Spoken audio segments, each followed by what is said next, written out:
This is Dr. Meena Sahai, continuing my lecture on dual nature.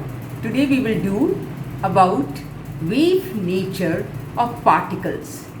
That is the de Broglie hypothesis. Now we have seen that radiation has a dual nature, wave also and particle. So if radiation has a dual thing, so even the particles of nature, for example electrons, protons, etc., they must also exhibit wave-like characters. In the year 1924, a French physicist by the name of de Broglie, he put forward a very bold hypothesis that moving particles of matter should display wave-like properties under suitable conditions. मतलब we have moving particles in nature, electrons, protons, etc., and even matter, whatever be the matter, they have a mass, momentum, energy. So they should display wave-like properties. He reasoned, he said that nature always was symmetrical, and the two basic physical entities, matter and energy, must have symmetrical character. So अगर radiation shows dual aspects, तो even matter should also have dual aspects. Dual means particle as well as wave. That is the dual thing. So de Broglie, he proposed that material particles in motion, they behave as waves, and the wavelength associated with the material particles is given by lambda is equal to h by p, where p is the momentum, m into v. So lambda is equal to h by mv. mv is the linear momentum of the moving particle, and lambda naturally is a wavelength, मतलब wave-like character. अब this expression of de Broglie was empirical, meaning इसका मतलब क्या है? That is, there was no experimental evidence at that time, and only assumption was on the basis of analogy with photons. जिस तरह photon का dual nature है, so de Broglie also put forward his bold hypothesis that matter also should have wave-like character. So this equation 1 that we have, lambda is equal to h by mv, this is called the de Broglie hypothesis. अब momentum of a photon p क्या है? h by lambda. Therefore lambda is h by p. So in analogy, so de Broglie also proposed that the de Broglie wavelength lambda will be h by p, will be h by mv, equation number 2. अब suppose Ek is the kinetic energy of material particles, then relation between momentum p and kinetic energy is simply Ek is equal to half mv squared. ये kinetic energy का formula है. अब यहाँ पर हम आप डाल देते हैं in terms of momentum, so m by 2 p by m whole squared. ये m by 2 है, v के बदले में p by m, so whole squared.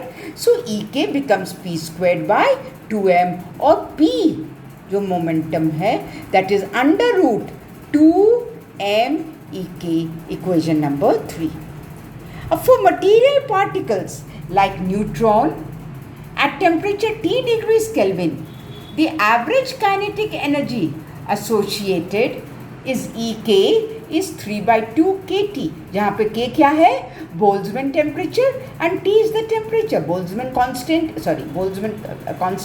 So that is 1.38 into 10 to the power of minus 23 joules per coulomb. So de Broglie wavelength क्या हो जाएगा? Lambda will be equal to under root 3m kT. This is equation 4. Later on, ये जो de Broglie का hypothesis was of course verified experimentally. But in the beginning, when he put forward this hypothesis, there was no experimental evidence. इसीलिए इसको हम लोग hypothesis कहते हैं. So equation 2 जो lambda is equal to h by p, this is the de Broglie relation, इसको हम लोग equation 5 भी बोलेंगे. And wavelength of the matter wave is called, इसको हम लोग क्या कहेंगे, de Broglie wavelength. अब this dual aspect of matter जो है is evidenced in the de Broglie relation. उसका लेफ्ट हैंड साइड में क्या है, लैम्डा है, और लैम्डा क्या है, it is the characteristic of a wave. और राइट हैंड साइड में क्या है, मोमेंटम, और मोमेंटम क्या है, अ टिपिकल एट्रीब्यूट या कैरेक्टरिस्टिक ऑफ अ पार्टिकल. सो वो इक्वेशन दिखाता है कि matter and wave it has got both types. Planck's constant h relates the two attributes. So equation 5 lambda is equal to h by mv is also satisfied by a photon. अब photon जब रहेगा तो p moment is h nu by c, equation 6.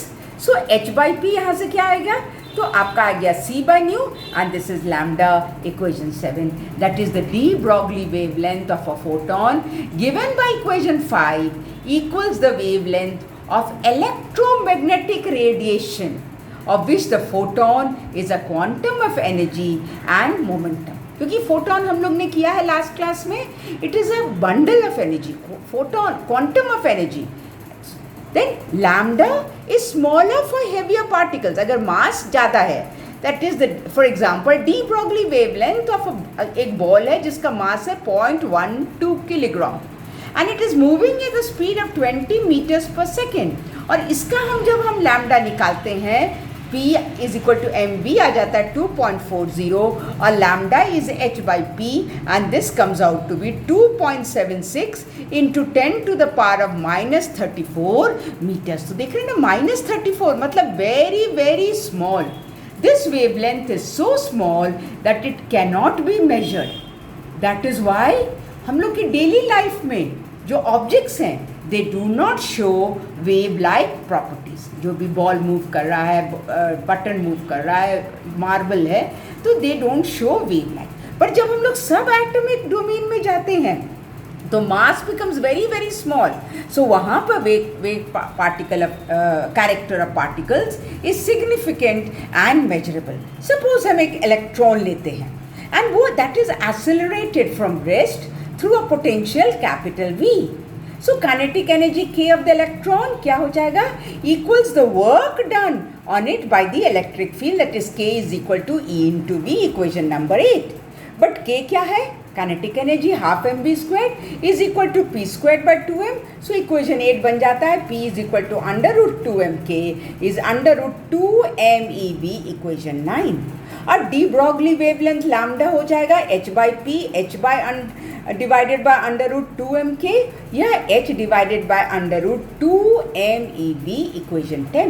जब values हम डाल देते हैं तो लैम्डा आप देखिए 1.227 divided by under root v. यहाँ मास इलेक्ट्रॉन का, चार्ज इलेक्ट्रॉन का, h v प्लैंक्स कांस्टेंट सब कांस्टेंट है, डाल दिए तो हमको आ गया 1.227 और यहाँ अंडर रूट v था. तो this I have got a very important equation 11. और हम लोग 120 वोल्ट्स अगर एक्सीलरेटिंग पोटेंशियल देंगे तो लैम्डा देखिए आपका कितना सिग्निफिकेंट नंबर आ गया, 0.112 millimetre. This wavelength is of the same order as the spacing between atomic planes in crystal. So the de Broglie hypothesis was very important.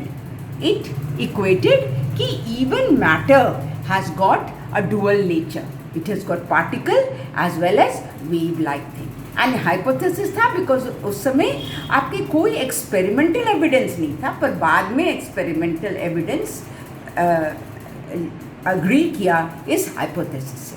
Thank you.